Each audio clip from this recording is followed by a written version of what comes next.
arrived at the Capitol building around 11 a.m. But as you could see, there are still several demonstrators across the street. Over 1,000 people protested everything from Project 2025 to Elon Musk, waving flags and posters, as you could still see, and handing out flyers like this one right here that says, "We refuse to accept a fascist America." Shut him down! Shut him down! According to the Associated Press, the nationwide protests were organized online under the hashtags Build the Resistance and hashtag 50501, which stands for 50 protests across all 50 states on this day. I feel like we're in a horror movie that's about a catastrophe, but there's also a villain, and I hate those movies because a catastrophe is enough of a villain. Protesters sharing frustration and fear that their civil rights will be rolled back, and blaming President Trump and Elon Musk for what they call the loss of American values.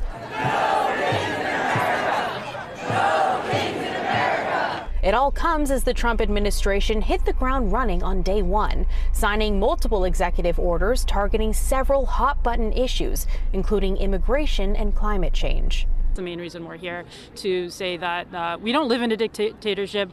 You know, you always think it can't happen here, and maybe they've taken advantage of that. Hey, hey! Ho, ho! Elon Musk has got to go! Folks clearly are not holding our interests as a priority.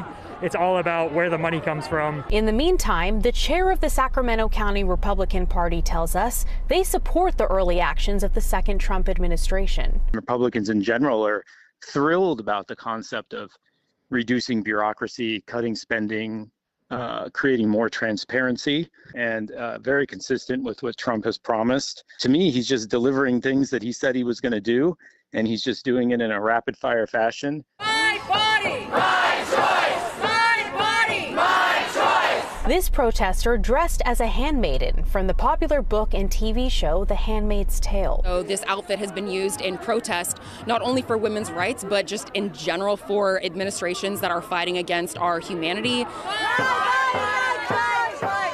The degradation of our democracy is inhibiting our ability to determine our own future, which is what this country was founded on.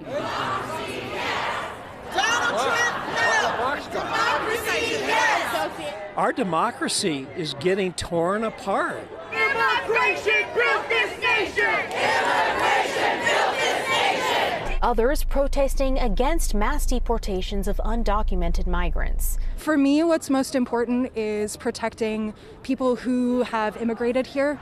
What we're seeing right now with attacks on DEI, supposedly, is just racist efforts to roll back, quite literally, civil rights. There was a visible police presence at today's protest, and things did remain peaceful. At the Capitol, covering local news that matters, Juliette Smith, Fox 40 News. For the second time.